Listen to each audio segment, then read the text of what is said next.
হেই বন্ধুরা, তোমরা সবাই কেমন আছো? আশা করি সবাই খুব ভালো আছো। আমিও খুব ভালো আছি। তো আমি একটা ছোট্ট মিনি ব্লগ নিয়ে তোমাদের সামনে চলে এসেছি নতুন করে। তো আজ সকালবেলা ঘুম থেকে উঠে ভাবলাম যে আজকে মেনু কী হবে, যেহেতু আজকে সানডে, তো স্পেশাল কিছু মেনু করতে হবে। তাই আজকে মনে করলাম যে আজকে পোলাও আর চিকেন কষা করব। কারণ হচ্ছে মেয়ে খেতে চেয়েছিল অনেক দিন ধরে পোলাও, তাই জন্য আজকে দেখো সকাল সকাল উঠে সমস্ত কাজকর্ম সেরে টিফিন খেয়ে গোবিন্দভোগ চালটা ভিজিয়ে দিয়েছি, ভালো করে ধুয়ে একটু জলে ভিজিয়ে। এদিকে কাজু বাদাম কিশমিশটাও একটু ধুয়ে নিয়েছি জলে, কারণ আমার ওই শুকনো কাজু বাদাম বাজার থেকে আনা, ওগুলো আমি একদমই দিই না খাবারে, ধুয়ে নিয়েই দিই। তো এখানে দেখো তোমাদের দাদা চিকেনটাও এনে দিয়েছে, আমি চিকেন ধুয়ে জল ঝরাতে রেখে দিয়েছি। তারপরে আলু কেটে এখন আমি আলুগুলো ভেজে নেব, কারণ আমি চিকেন করলে আলু দিলে সেই আলুটা ভাজি, বাট মাটন করলে তখন আমি আলু একদমই ভাজি না, আমি কাঁচা আলু দিই মাটনে। আর চিকেনের আলুটা আমি সবসময় ভেজে নিই। তো এখানে আলুগুলো একদম লাল লাল করে একদম কড়া করে ভেজে নেব, কারণ এখানে আধা সেদ্ধ হয়ে যাবে ভাজার সময়। তো তারপরে আজকে আমি ভেবেছি গোবিন্দভোগ চালের যে পোলাওটা করব, এটা একটু অন্যরকমভাবে করব, কারণ এই প্রসেসে আমি করি না। তো আজকে দেখো কড়াইতে ঘি দিয়ে দিয়েছি এখানে। এবার আমি আস্তে আস্তে গরম মশলা, গোটা গরম মশলা আমি এর মধ্যে ফোড়ন দেব।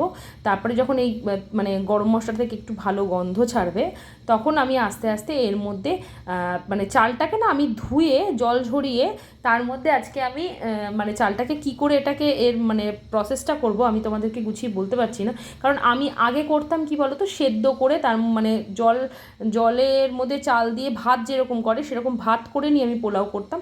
বাট আজকে আমি ভাত করে নিয়ে পোলাও করব না, আমি আজকে কাঁচা চাল দিয়েই মানে কাঁচা হিসেবে তেলের মধ্যে নেড়ে জল দিয়ে এটাকে সেদ্ধ করতে দেবো। তো এখানে আমি দিয়েছি কাজু বাদাম, কিশমিশ, ঘি, নুন, চিনি, একটু গুঁড়ো গরম মশলা সব দিয়ে আমি এটাকে একটু হলুদ রং আসার জন্য মেখে রেখে দিয়েছিলাম জলটা ঝরানো। তারপরে এখানে যখন আমি ঘি টিগুলো গরম করে নিলাম, গরম মশলা দিয়ে তার মধ্যে আমি চালটা দিয়ে এবার ভালো করে এটাকে আমি একদম শুকনো করে ভেজে নেব। কারণ এটা আমি না মানে এই প্রসেসে আগে আমি কোনো দিনই করিনি, এটা আজকে ফার্স্ট টাইম করছি।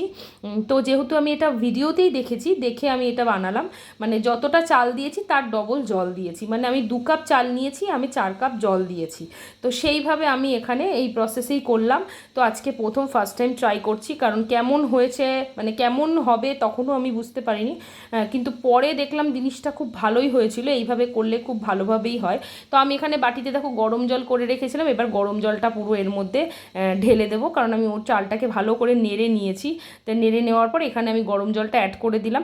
গরম জলটা অ্যাড করার পরে দেখো এখানে ভালো চালটাকে একদম এটা যতটুকুই এই প্রসেসের রান্নাটা হবে পুরোই একদম গ্যাস কমিয়ে একদম সিম আছে এটা পুরো রান্না হবে, মানে এটাতে কোনো গ্যাসের তাপ বাড়ানোই যাবে না, তাহলে একদম চাল তলা থেকে ধরে যাবে। তো এদিকে এটা বসিয়ে দিয়ে এবার আমি চিকেনের মশলাটা পুরো করে নিয়েছিলাম মিক্সিতে। আজকে পেঁয়াজ ভেজে আমি চিকেন করিনি, পুরোই আমি চিকেনটা একদম মানে কি বলবো, মিক্সিতে সমস্ত মশলা গুঁড়ো করে নিয়ে করেছি।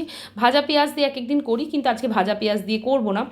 তো এখানে আমি মশলাটা পুরো কষিয়ে নিয়েছি, রান্না অর্ধেক করে মেয়ের পেছনে লাগার জন্য লাইট বন্ধ করে দিয়েছে, একা একা চান করছে দেখো। তুই কোথায় খোল দেখি,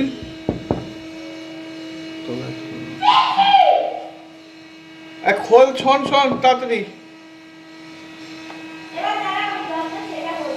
বন্ধ করো তাড়াতাড়ি খোল। হ্যাঁ আরে তাড়াতাড়ি খোল, আরে একটু দরকার আছে, তাড়াতাড়ি খোল। আরে আরে তাড়াতাড়ি খোল, একটা জিনিস নেবো, নিয়ে চলে আসবো।